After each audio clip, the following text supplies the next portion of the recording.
এই যে দেখুন, ছেলের বউ বৃদ্ধ শাশুড়িকে দিয়ে ঘর মোছাচ্ছে, এমন সময় এই মেয়েটির স্বামী চলে আসে অফিস থেকে। আর তখনই দেখুন শাশুড়িকে সোফায় বসায় এবং তার যত্ন করতে থাকে। স্বামীকে দেখাচ্ছে যে তার মাকে সে কত ভালোবাসে, আর স্বামীও কিন্তু ভাবতেছে যে আমার বউ আমার মাকে কত ভালোবাসে। দেখুন যে স্বামী চলে গেছে, আর তখনই কিন্তু তার শাশুড়ির সাথে আবার অত্যাচার শুরু করেছে। আর শাশুড়ি দেখুন চিৎকার করতেছে, ওদিকে ঘর থেকে এই বৃদ্ধ মায়ের ছেলে বলতেছে, মা কি হয়েছে, তুমি চিৎকার করতেছো কেন? তখন বৃদ্ধ মা বলে, বাবা আমার কিছু হয়নি। হঠাৎ একটা ফোন আসে এই ছেলে, তখন তার অফিস থেকে বলে তাকে এই মুহূর্তে যেতে হবে। তখন তার মাকে এবং বউকে বলে, তোমরা থাকো, আমি দুপুরে আসবো, তোমাদের সাথে লাঞ্চ করব, আমার একটা জরুরি কাজ আছে। তাই বলে চলে যায়। এদিকে বৃদ্ধ মা তার ছেলেকে ডাকে এবং বলে, বাবা তুই সাবধানে যাস আর তাড়াতাড়ি আসিস, দুপুরে তোর সাথে খাবো। তাই বলে দেখুন হাতে একটা চিঠি ধরিয়ে দেয় ছেলে।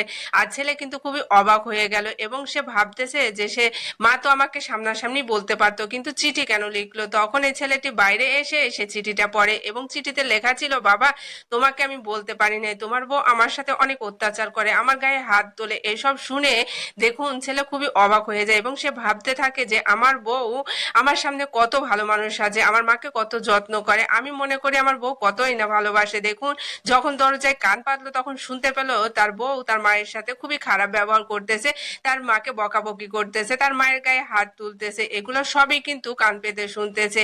এইগুলা দেখুন ছেলে সহ্য করতে পারতেছে না। এক পর্যায়ে দেখুন সে দরজা খুলে ভিতরে ঢুকে আসার এসে কিন্তু দেখতে পায় তার বউয়ের আসল চেহারা। সে বুঝতে পারে আসলে মা যেটা লিখেছিল সেটাই সত্যি। তখন দেখুন তার বউকে ডাকতেছে এবং তার বউ কিন্তু খুব অবাক হয়েছে যে যে তার বর তো চলে গিয়েছিল, হঠাৎ চলে আসলো। এই কথা ভাবতে ভাবতে দেখুন এই ভাইটি তার বউয়ের গায়ে হাত তুললো এবং তাকে বলতে লাগলো, আমি তোমাকে কত ভালো ভেবেছিলাম, আমি ভেবেছিলাম তুমি আমার মায়ের যত্ন করো, ভালোবাসো, এগুলো সবই ভুল ছিল, তোমাকে বিশ্বাস করে আমি খুবই ভুল করে, আমি ভেবেছিলাম তুমি আমার মাকে ভালোবেসে কাছে টেনে এরকম যত্ন করো। আসলে যে সেই ভালোবাসার পিছনে এত বড় অন্যায় লুকিয়ে আছে আমি কখনোই ভাবতে পারি নাই।